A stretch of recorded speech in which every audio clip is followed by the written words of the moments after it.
गुरुर्देवो महेश्वरः गुरुर् साक्षात् परं ब्रह्म तस्मै श्री गुरुवे नमः। तस्मै श्री गुरुवे नमः।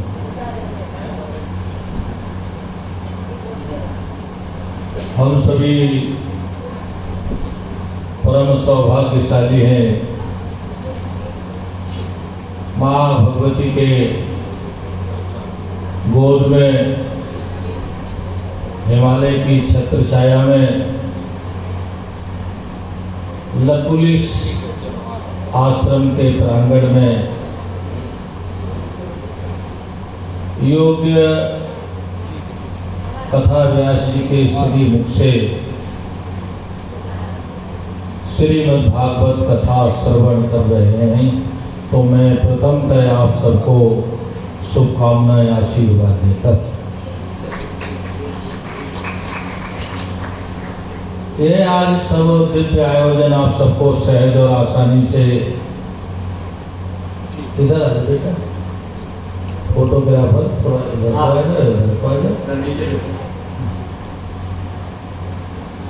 आज ये सब हमको यहाँ आसानी से गंगा के तट पर सहज और सरल रूप से सब कार्यक्रमों का आयोजन करने का अवसर प्राप्त होता है। इस सब में एक महापुरुष की तपस्या छिपी है और उन सबको आप जानते हैं। अब अपने बीच में नहीं है, पूज्य गुरुदेव के माध्यम से ये सब विशाल भवन गंगा का प्रांगण आप सबको उपलब्ध हुआ उनके संकल्प से, उनके ही आदेश से, जिन्होंने रात दिन खड़े होकर अपना सब व्यापार धंधा छोड़कर गुरुदेव की आज्ञा का पालन करते हुए यह सब भवन आप सबको दिखाई देता है। आराम से आप सब रहते हैं, कथा श्रवण करते हैं, जिसमें किसी का परिश्रम विशेष रूप से एक व्यक्ति का कहा जाए तो मेरे बाईं तरफ बैठे हैं स्वामी निखिलानंद जी महाराज। तो इनके लिए भी जरा स्वागत के लिए तालियां जोर से बजाओ। तालियां बजाने में कंजूसी कर रहे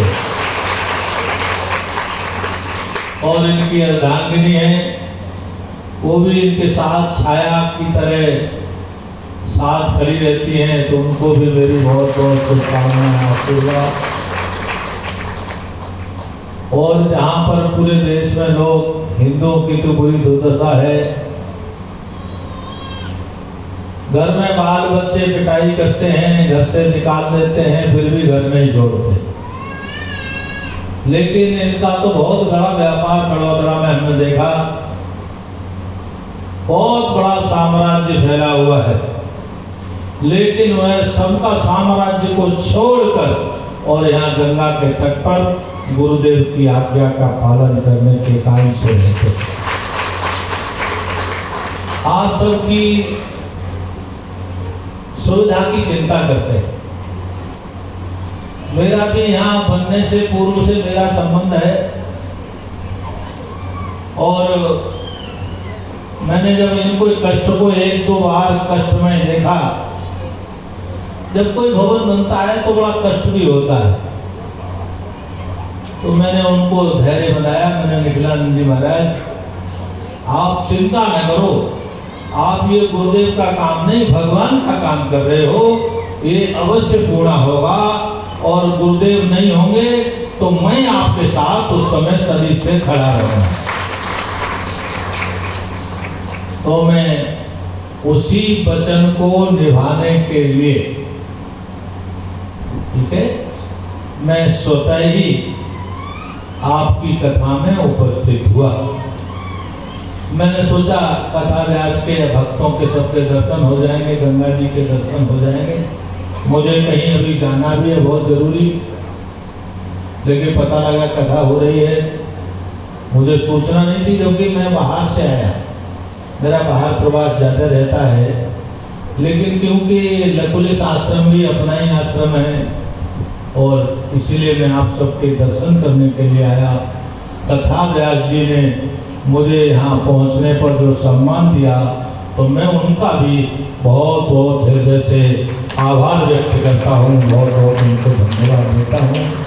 और आपको कथा सुना रहे हैं बड़े प्रेम से, तो इनके लिए भी जरा स्वागत में जोरदार ताली बजाएं।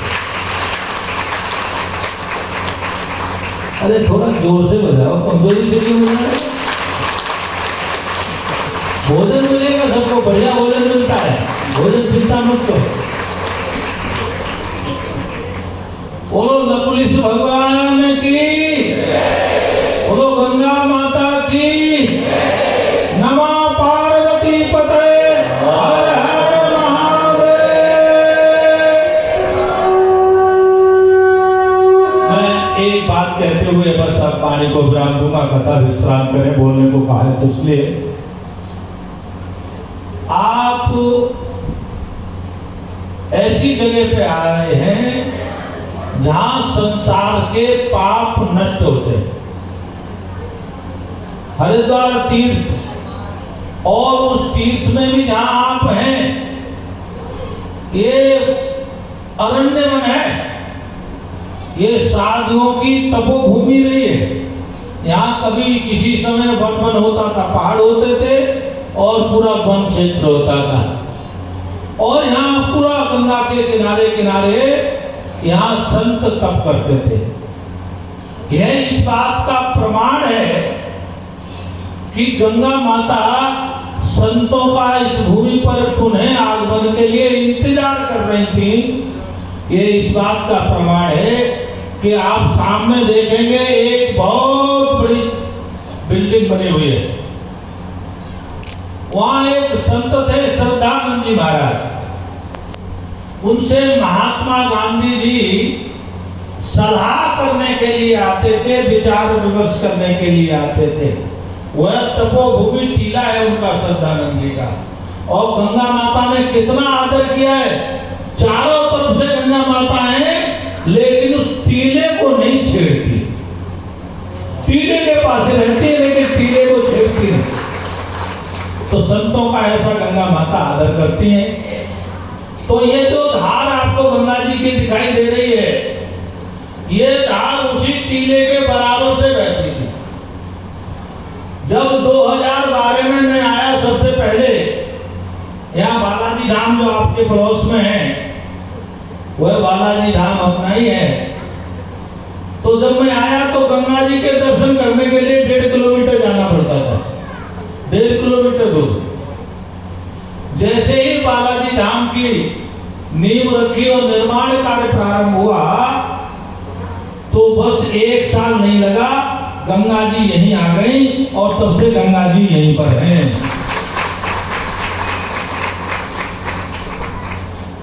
और उसके बाद यहां संतों का बहुत आगमन हो गया।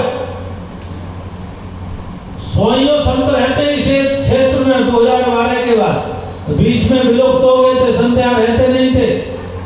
और ये जब से महाराज श्री ने लकुली धाम के परमाध्यक्ष से जो ब्रह्मलीन हो गए, पूज्य गुरुदेव ने जब यहाँ चरण रखे, और उसके बाद तो गंगा जी यहाँ स्थापित हो गई और गंगा जी यहाँ नित्य दर्शन देती हैं, नित्य संतों पर कृपा करती हैं।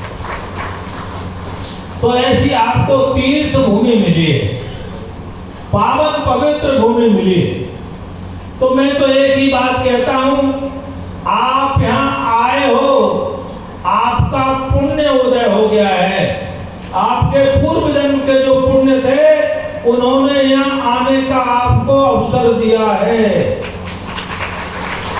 और यह अवसर आपको सहज मिला है। आप यहाँ आ गए हो, आप बड़े परम सौभाग्यशाली हो, आपका कल्याण अवश्य होगा, कोई रोक नहीं सकता। क्योंकि तीर्थ पर पहुंचने से सारे पाप भस्म हो जाते हैं। अर्थात आप तो और बढ़िया काम कर रहे हैं तीर्थ में आकर के, एक भागवत सुन रहे हैं, और इस भागवत का पता है कौन कितना पुण्य है। अगर आप गुजरात में कथा सुनते तो एक कथा बराबर 1, और आप गंगा के तट पर हरिद्वार तीर्थ में भागवत कथा कथा सुन रहे हैं तो एक कथा बराबर 1 सहस्त्र 1000 गुणी बराबर है। तो आप और पुण्य के सावधान। तो ऐसा आपको अवसर मिला है, आप इस अवसर का पूरा लाभ उठाएं। मैं तो एक ही बात कहूंगा, 7 दिन 10 दिन रहे। निखिलानंद जी आपकी सब चिंता कर रहे होंगे, करेंगे भी, पूरे तन मन धन के साथ ये करते हैं, गुरु जी के आदेश का पालन करते हैं। लेकिन आप यहां रहते हुए भूल से या जानबूझकर कोई भी पाप ना करें, बस इतना ध्यान रखें कि अपने से कोई पाप ना हो। क्योंकि जैसे पुण्य यहाँ पर कई गुना बढ़ जाता है, वैसे ही तीर्थ पर भी पाप भारी हो जाता है। केवल एक सावधानी बस, लगता है ना कि तीर्थ में आकर के हम किसी को यहाँ बोलने में सावधानी रखें, खाने में सावधानी रखें, और भी कोई अपने से कोई गलती ना हो, बस केवल इतनी सावधानी रखें। आप 5 दिन रहें, 10 दिन रहें, 20 दिन रहें, कोई दिक्कत नहीं, लेकिन सावधानी एक ही रखें, तो आपका कल्याण कोई भी नहीं रोक सकता। लेकिन भगवान को बड़े होने का अहंकार, आप सब सावधानी कर लेंगे, लेकिन एक सावधानी भी करनी बहुत जरूरी है।